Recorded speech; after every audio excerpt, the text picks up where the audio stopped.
Nós vamos abrir, meus queridos irmãos, a palavra de Deus na primeira carta do apóstolo Paulo aos Coríntios, no capítulo 15. Nós estamos fazendo a exposição desta carta, estamos no capítulo 15, esse capítulo magistral, uma apologia gloriosa da parte do apóstolo pelo Espírito Santo da ressurreição do nosso Senhor e Salvador Jesus Cristo.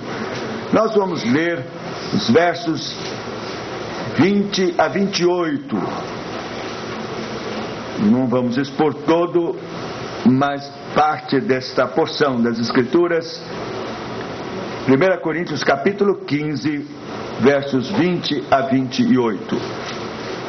Mas de fato Cristo ressuscitou dentre os mortos, sendo Ele as primícias dos que dormem.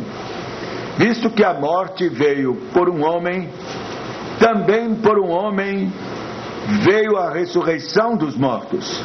Porque assim como em Adão todos morrem, assim também todos serão vivificados em Cristo. Cada um, porém, por sua própria ordem. Cristo as primícias, depois os que são de Cristo na sua vinda. E então virá o fim, quando Ele entregar o reino ao Deus Pai. Quando houver destruído todo o principado, bem como toda potestade e poder, porque convém que Ele reine até que haja posto todos os inimigos debaixo dos seus pés. O último inimigo a ser destruído é a morte, porque todas as coisas sujeitou debaixo dos seus pés. E quando diz que todas as coisas lhe estão sujeitas, certamente exclui aquele que tudo lhe subordinou. Quando, porém, todas as coisas lhe estiverem sujeitas, então o próprio Filho também se sujeitará àquele que todas as coisas lhe sujeitou, para que Deus seja tudo em todos. Oremos. Nosso bom Deus, nosso Pai, Senhor dos céus e da terra, único e verdadeiro Deus, Criador dos céus, da terra, do mar, de tudo que neles há. Criador nosso, Deus e Pai do nosso Senhor e Salvador Jesus Cristo.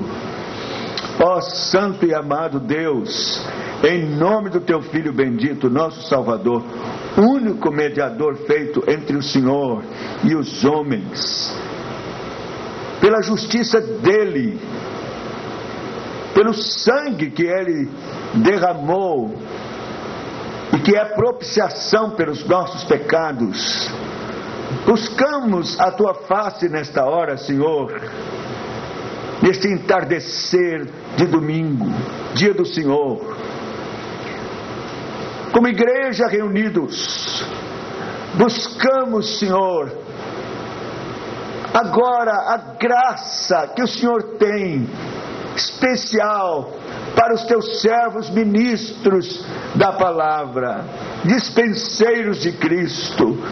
Ó Senhor, concede ao Teu servo esta bênção, para que com sabedoria, iluminado por Ti mesmo, ó Senhor, eu tenha condições de trazer da Tua parte, ó Deus, o alimento que vai saciar a fome, a água viva, a água da vida, que dessedenta, Senhor, a sede daqueles que carecem de Ti. Senhor, concede ao Teu servo unção para pregar a palavra com convicção, pureza, para a glória do Teu nome. Mas age também, Senhor, nas vidas e nos corações, com aquela manifestação de espírito e poder, de modo, ó Deus, que a palavra não volte vazia, mas possa atingir os corações, ó Deus, carentes e necessitados de Ti mesmo. Tem misericórdia, faze isto, Senhor. Oramos no nome santo do Senhor Jesus. Amém. Nós estamos tratando da ressurreição, nesse capítulo tão maravilhoso, em que o apóstolo Paulo faz esta defesa da ressurreição. Até este momento, diríamos até o verso de número 19, ele vem tratando de dirimir as dúvidas, suspeitas, heresias a respeito da ressurreição, trazendo provas cabais, claras, contundentes de que de fato Cristo ressuscitou. A partir de agora, ele vai trazer a parte doutrinária, teológica, as implicações preciosas que podemos auferir desta verdade insofismável: Cristo ressuscitou dos mortos. Então no verso 20 ele diz: mas de fato Cristo ressuscitou dentre os mortos. Então não há mais o que argumentar. De fato Cristo ressuscitou dentre os mortos. Não há o que duvidar. De fato Cristo ressuscitou dentre os mortos. Meus irmãos, a palavra de Deus nos desafia a crermos de todo o coração nela mesma. Ela é digna de confiança. Ela é toda inspirada por Deus, inerrante, infalível, verdade absoluta. Assim, nós devemos, nesta hora, crer de todo o coração, porque não é palavra de homem, é palavra de Deus. Apesar das provas que foram aqui colocadas, apresentadas, testemunho de muitos irmãos, mais de 500, e outras provas que o apóstolo colocou da ressurreição do Senhor Jesus Cristo, meus irmãos, o desafio maior para a igreja do Senhor Jesus Cristo hoje não é esta ou aquela evidência, mas a própria palavra de Deus, o testemunho das Escrituras. Se ela diz que Cristo ressuscitou, então Cristo de fato ressuscitou. Se ela diz que Cristo de fato ressuscitou, então Cristo ressuscitou. Isso nos basta. É assim que na verdade, o Espírito Santo opera no coração daqueles que são eleitos de Deus. Dispõe o coração para crer. É por isso que o Senhor Jesus diz: mais bem-aventurado aqueles que não viram e creram. Ele disse isso exatamente para Tomé, que disse: se eu não vir e não tocar no seu lado, de maneira nenhuma eu vou crer. E o Senhor então diz: Tomé, porque viste e creste. Porque ele disse: vem, toca, porque viste e creste. Mais bem-aventurados que não viram e creram. Então este é o desafio de Deus. E nós, pregadores, não estamos aqui preocupados em trazer ou acumular e relacionar nenhuma prova física, científica ou o que for a respeito da ressurreição do Senhor Jesus Cristo. A nossa preocupação é pregar. É assim que diz a palavra de Deus: Cristo de fato ressuscitou. E crer que o Espírito Santo opera quebrando as resistências, repreendendo a incredulidade, o espírito de incredulidade dos corações, movendo os corações para que creiam que de fato Cristo ressuscitou. E é tão maravilhosa a obra e o trabalho do Espírito Santo, meus irmãos, que todos que são assim, alvos desta graça, são tomados de uma convicção plena de que Cristo ressuscitou. E não é quimera, ou sonho, ou como se fosse crer numa ilusão. De fato Cristo ressuscitou. Então Então o verso 20 acaba com a questão, com esta afirmação peremptória do apóstolo: mas de fato Cristo ressuscitou dentre os mortos. A próxima frase diz: sendo ele as primícias dos que dormem. Bom, agora ele entra na questão teológica, doutrinária e das bênçãos que podemos obter com a ressurreição do Senhor Jesus. E a primeira afirmação é de que Cristo, ao ressuscitar, ele passa a ser as primícias. Esta palavra certamente é tomada da festa das primícias, dos primeiros frutos do Velho Testamento. O que acontecia de fato era que Deus ordenou que o povo, na época da colheita, fizesse a colheita dos primeiros frutos. E então trouxesse ao Senhor, de modo que aquela oferenda dos primeiros frutos representavam a colheita toda. Assim, o povo fazia uma oferta de ação de graças pela colheita toda. Mas não era a colheita toda, era só os primeiros frutos. Havia muitos frutos a colher ainda daquela colheita. Mas aqueles primeiros frutos representavam, simbolizavam a colheita toda. Todos os demais frutos que seriam colhidos estavam representados nesta oferta das primícias, dos primeiros frutos. Então, Cristo Jesus, sendo a primícia, o primeiro fruto da ressurreição, todos os demais frutos, isto é, todos aqueles que morreram crentes, crendo nele, estão, portanto, ressuscitados nele. Ele é a representação, como os primeiros frutos o eram, de toda a colheita. Cristo é a representação mesma de todos os santos que hão de ressuscitar no último dia. Eles virão ainda. Os frutos serão colhidos na ressurreição do último dia, mas já está garantida pelas primícias dos frutos, está garantida a colheita com esta apresentação dos primeiros frutos.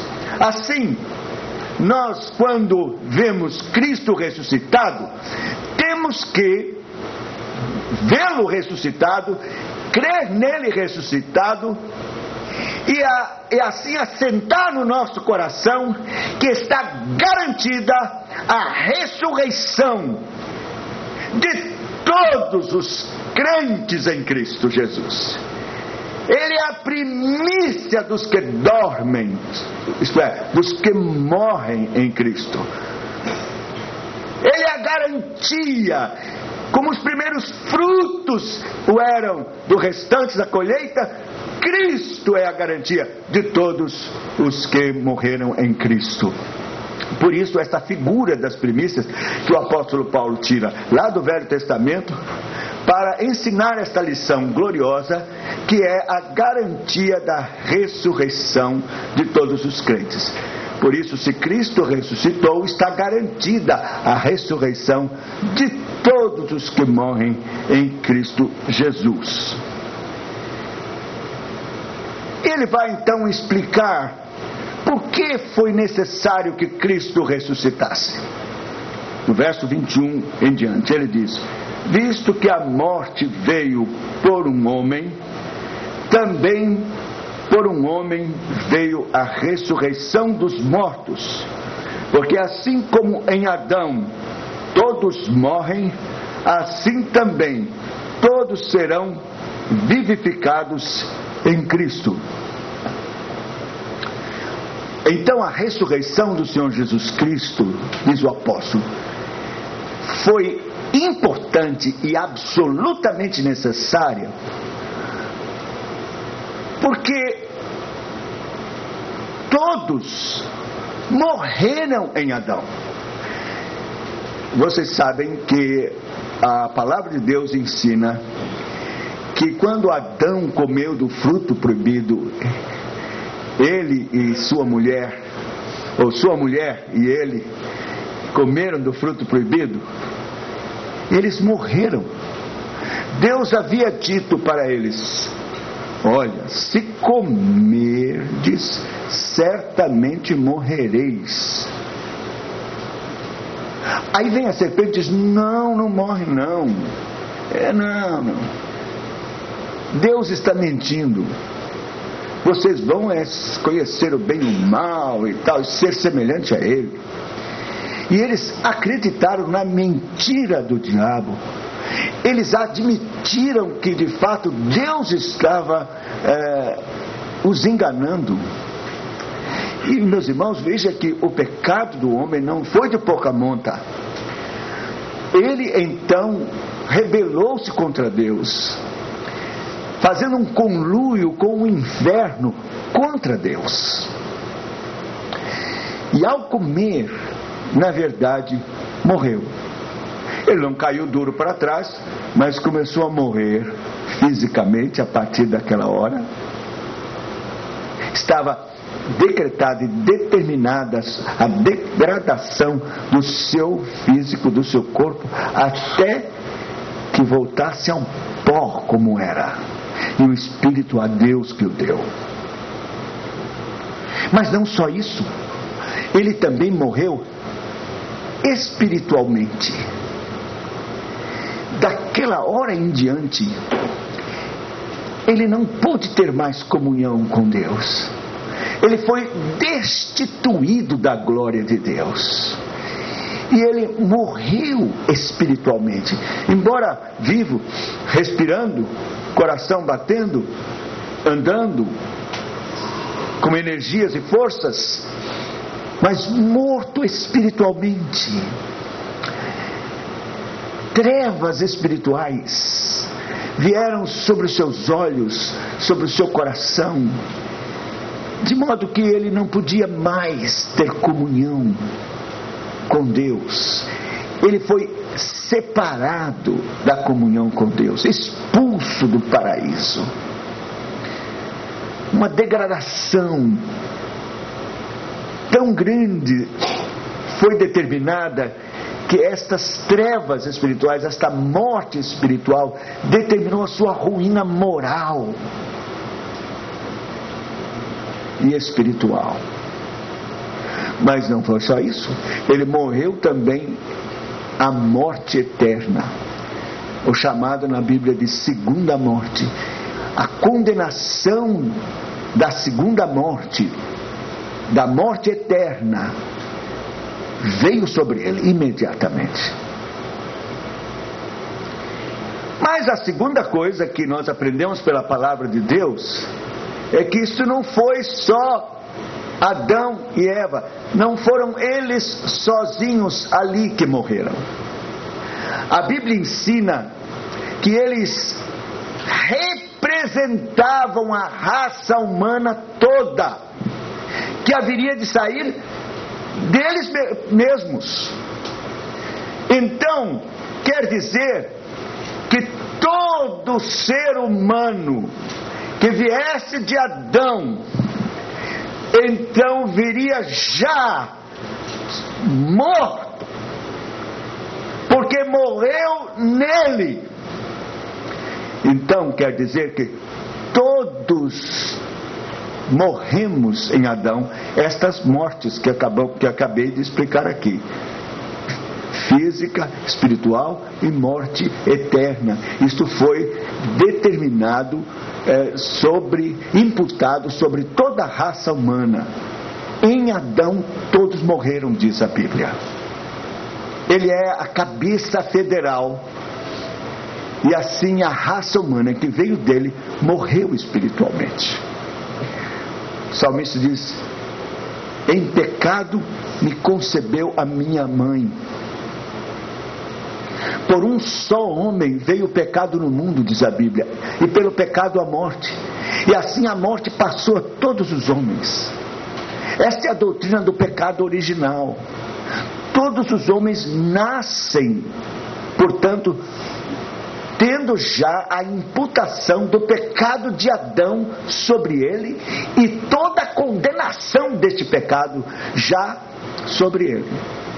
O bebê que nasce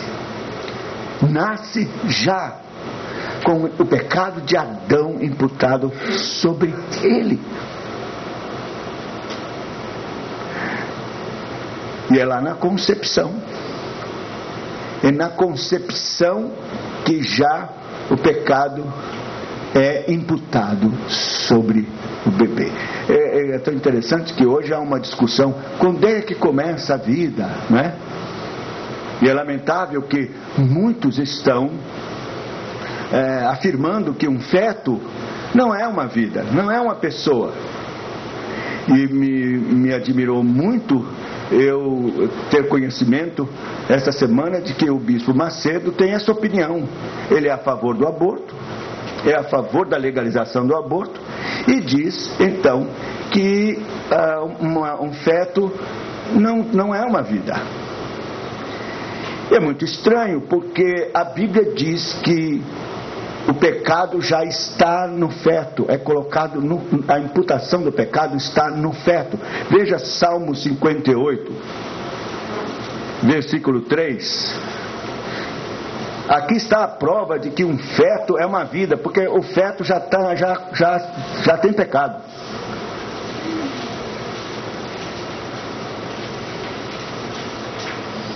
Salmo 58, 3 diz assim, 58, 3, Salmo 58, versículo 3. Desviam-se os ímpios desde a sua concepção, nascem e já se desencaminham proferindo mentiras. Ué, se o feto não é vida, como é que a Bíblia diz que desviam-se os ímpios desde a sua concepção? É vida e já sob condenação, morte, delitos e pecados, já no ventre, a maldição de morte, de perdição de Adão já está no feto, que é vida, que é pessoa, que é filho de Adão. Assim, meus queridos, o ensino da palavra de Deus é que todos morreram em Adão. Muito bem, por isso, Cristo veio para reverter esta situação. Evidentemente que não na mesma proporção de Adão. Cristo veio para que toda a humanidade fosse automaticamente salva ou vivificada nele. Não. Nós sabemos que Cristo veio para morrer e resgatar e salvar pecadores, veio para reverter esta situação de morte e de condenação para os eleitos, para a igreja, ovelhas suas, aqueles que Deus amou antes da fundação do mundo. E então Cristo veio, substituiu na cruz todos estes, levou sobre si o pecado, a condenação de Adão, o pecado original e todos os pecados que nós cometemos como consequência do pecado original, Deus colocou sobre Cristo na cruz. Ele derramou o seu sangue, ele pagou o preço do nosso resgate. Mas era necessário que ele ressuscitasse, a fim de poder vivificar estes mortos em Adão, que Deus tem o propósito de vivificar. Então, o texto diz assim: visto que a morte veio por um homem, também por um homem veio a ressurreição dos mortos. Porque assim como em Adão todos morrem, assim também todos serão vivificados em Cristo. Cada um, porém, por sua própria ordem. Cristo as primícias, depois os que são de Cristo na sua vinda. Muito bem. Vamos tratar agora desta obra vivificadora que o Senhor Jesus Cristo veio fazer através da sua ressurreição. Esta obra vivificadora, portanto, tem que ser uma obra tripla. Tem que ser vivificação da morte espiritual, vivificação da morte física e vivificação da morte eterna. Não é? Então, muito bem. O Senhor Jesus opera esta vivificação espiritual agora, já. Vamos abrir em João, o Evangelho de João. Veja o capítulo de número 5. Nós temos aqui as duas vivificações, pelo menos num só capítulo. João capítulo 5.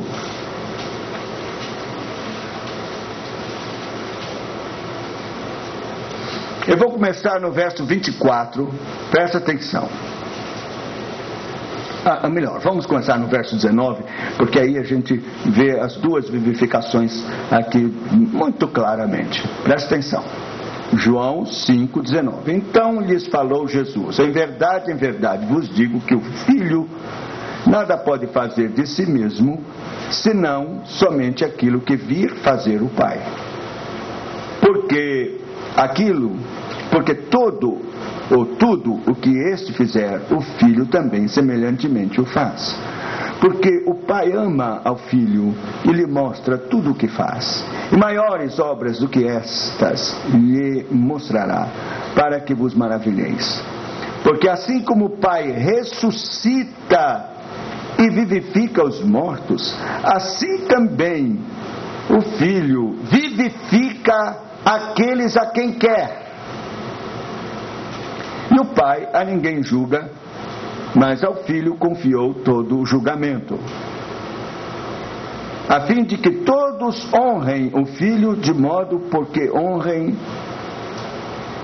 o Pai. Quem não honra o Filho, não honra o Pai que o enviou. A primeira coisa que a gente observa aqui é que quem vivifica é o Filho, e ele vivifica quem quer. A quem quer, não a quem deseja, mas a quem ele quer. Vou ler de novo. Pois assim como o Pai ressuscita, verso 21, assim como o Pai ressuscita e vivifica os mortos, assim também o Filho vivifica aqueles a quem quer, a quem ele quer. Agora verso de número 24. Em verdade vos digo, quem ouve a minha palavra e crê naquele que me enviou, tem a vida eterna, não entra em juízo, mas passou da morte para a vida. Bom, aqui está a vivificação da morte eterna, né? Porque creu em Cristo, não entra em juízo, então está livre da condenação eterna. Primeira vivificação, na verdade nós temos as três aqui. Primeira vivificação é a vivificação da morte eterna, do inferno. Quem crê, né? Em verdade vos digo, quem ouve a minha palavra e crê naquele que me enviou, que é Deus, o Pai, tem a vida eterna, não entra em juízo, mas passou da morte para a vida. Então, pessoas aqui, pela graça de Deus, podem crer, e alguns já creem, de tal maneira que já estão livres do juízo, da morte eterna, do inferno. Seguros aqui, foram vivificados por Cristo, livres do juízo e da condenação eterna. Mas vamos à segunda vivificação, agora, 23. Em verdade vos digo que vem a hora, e já chegou, em que os mortos ouvirão a voz do Filho de Deus, e os que a ouvem viverão. Bom, não é a ressurreição do corpo. Veja, porque ele está dizendo, em verdade vos digo que vem a hora, e já chegou. Esse já chegou mostra que esta vivificação não é do corpo, mas é uma vivificação do Espírito. Quando você crê no Senhor Jesus, você é vivificado agora da sua morte espiritual.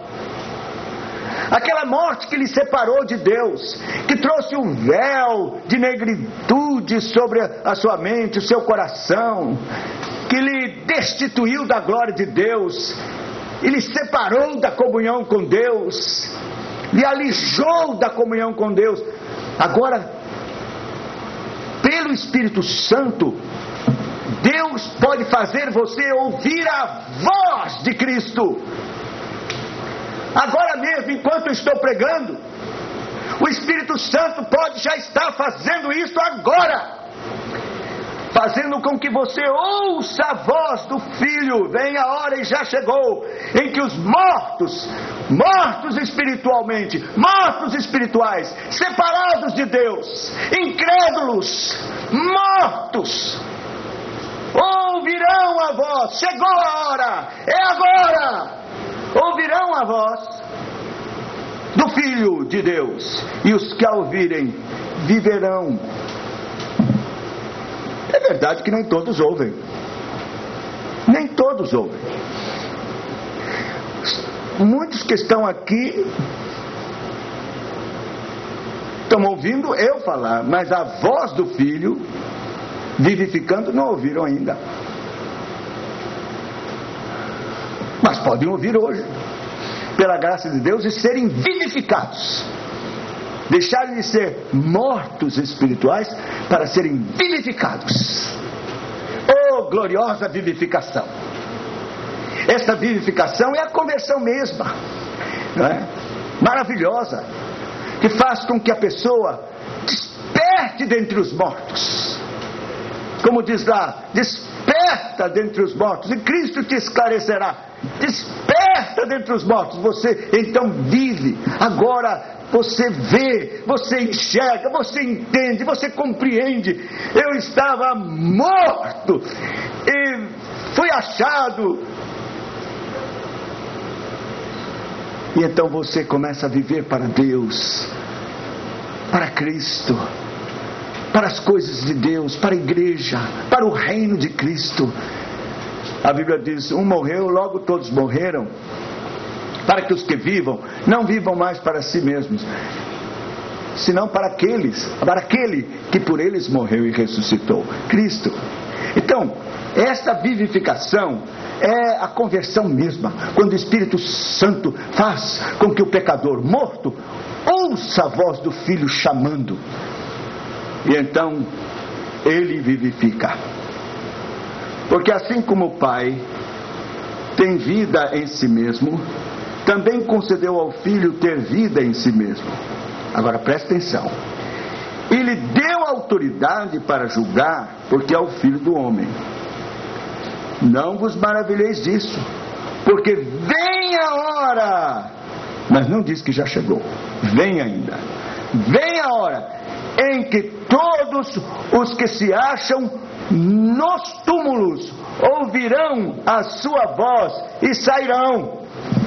Então essa terceira vivificação não é agora, vem a hora, mas não chegou ainda. É naquele último dia.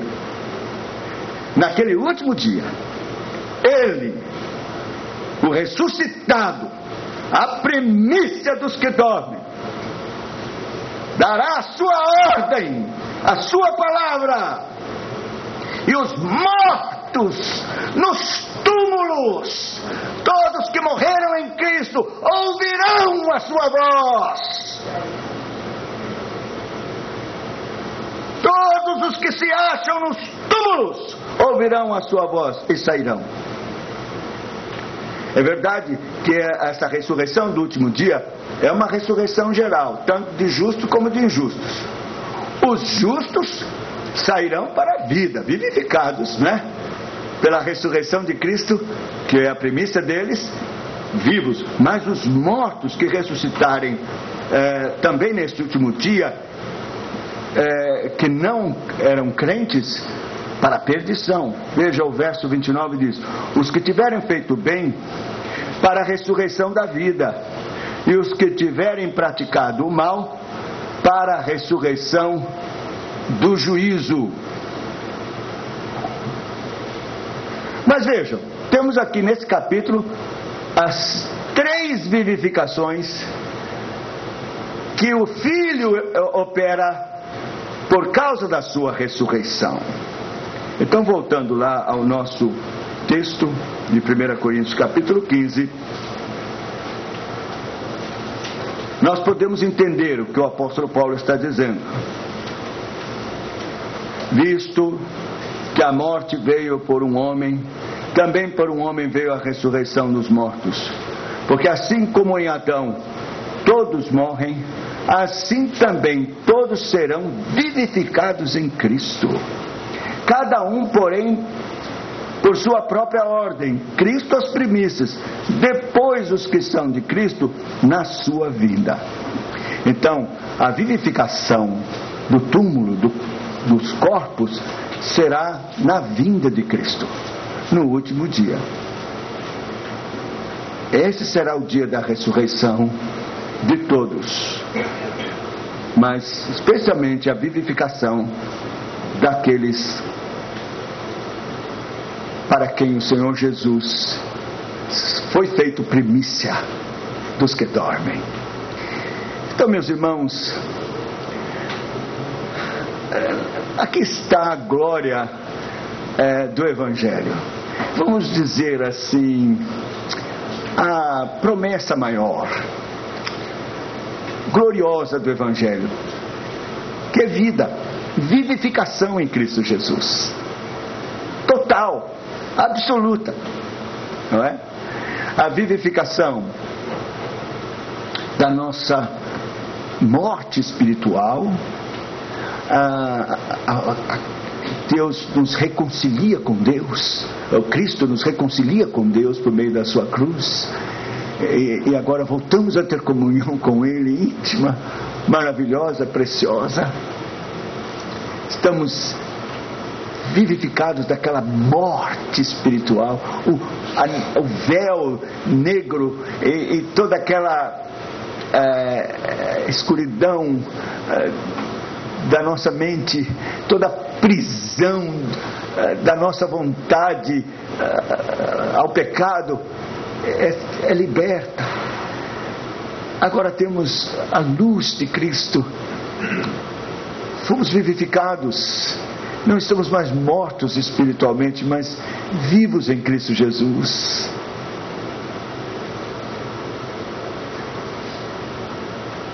Segundo, é a vivificação no que tange ao juízo eterno. Que opressão está debaixo da ira de Deus, da condenação, da morte eterna, do espectro de um inferno, de uma condenação eterna, porque a Bíblia diz que é assim.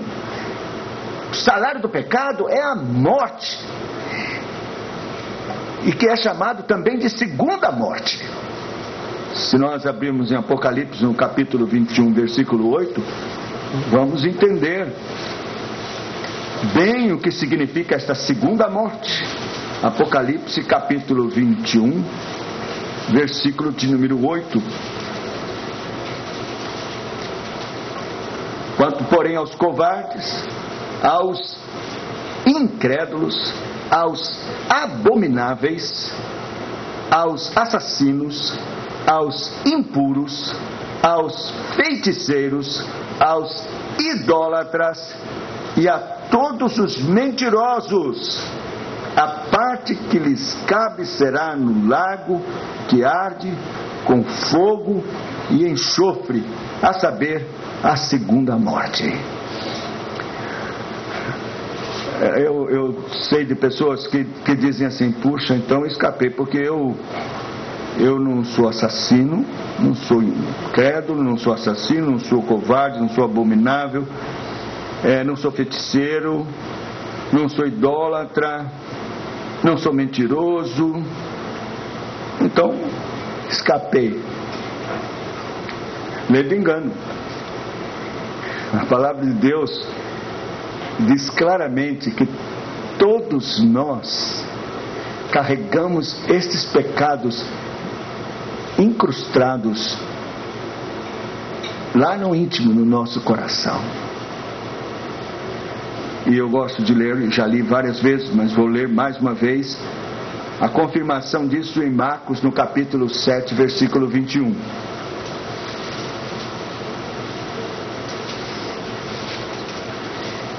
Talvez eu esteja tirando o chão de algumas pessoas, mas essa é a minha função em nome do Senhor, para que um santo desespero venha ao seu coração e você busque a Deus.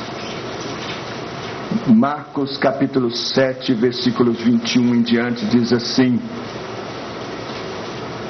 porque de dentro do coração dos homens é que procedem os maus desígnios, a prostituição, os furtos, os homicídios, os adultérios, a avareza, as malícias, o dolo, a lascívia, a inveja, a blasfêmia, a soberba, a loucura. Ora, todos estes males vêm de dentro e contaminam o homem. Sabe o que está dizendo aqui? De dentro do coração dos homens. Não diz de dentro do coração de alguns homens. Porque nós temos a tendência de pensar: esse pessoal está lá na prisão, aquele pessoal lá, mas aqui, assassinos, tal, não. Não, de dentro do coração dos homens, de todos nós que estamos aqui, o meu coração está contaminado com todos esses crimes, todas essas misérias. Talvez você não tenha tido a oportunidade de externar isto de forma ostensiva. Você nunca pegou uma faca para matar ninguém, mas já no seu coração desejou isso, não é? Já. Às vezes, tomado de ódio, de ira, você tem vontade de esganar alguém. Já. A Bíblia diz que, por exemplo, adultério não é somente se deitar com uma outra mulher e ir para um motel somente. Isto é adultério. Mas não é só isso.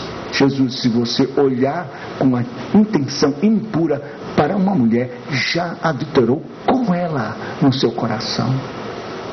Então ninguém escapa. Todas essas misérias estão aqui dentro do meu e do seu coração.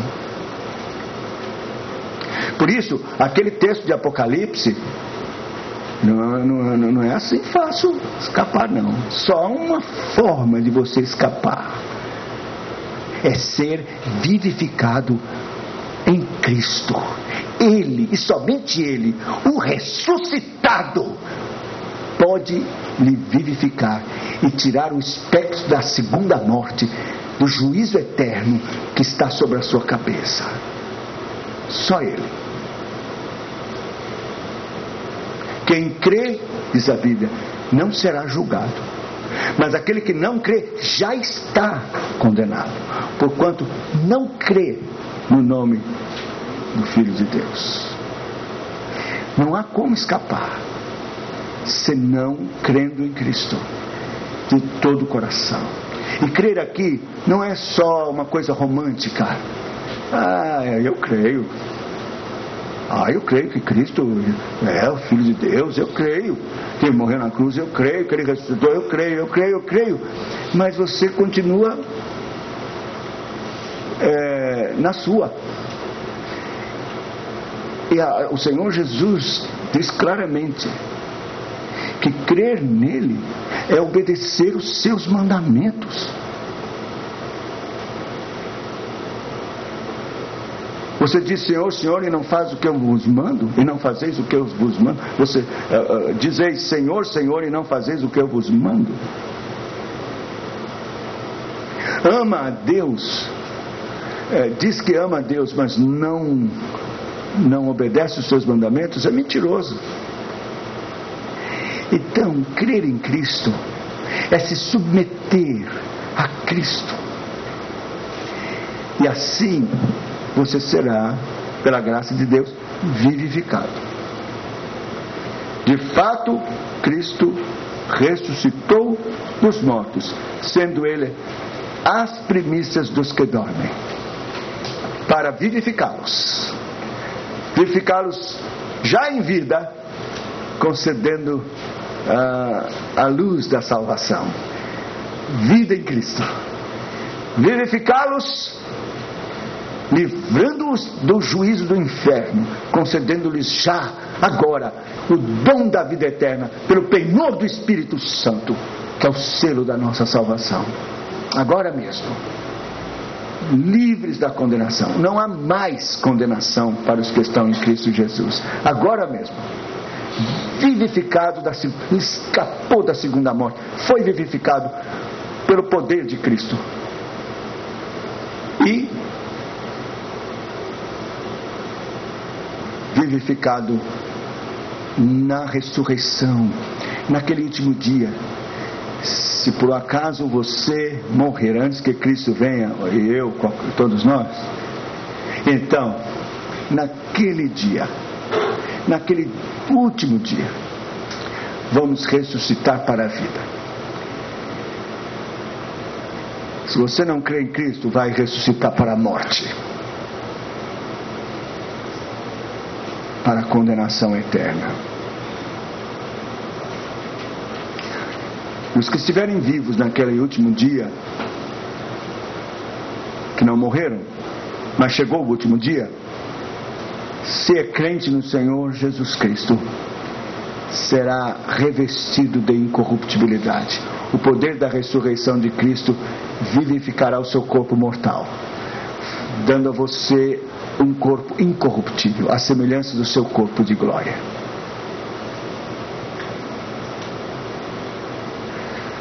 Caso contrário, o seu corpo será, naquele último dia, um corpo de horror ou de vergonha.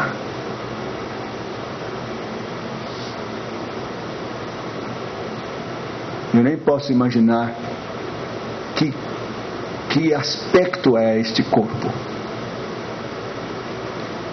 A Bíblia diz que é um corpo de horror, corpo de vergonha. Eu não sei se vou acertar, mas vou arriscar aqui. Isaías 66.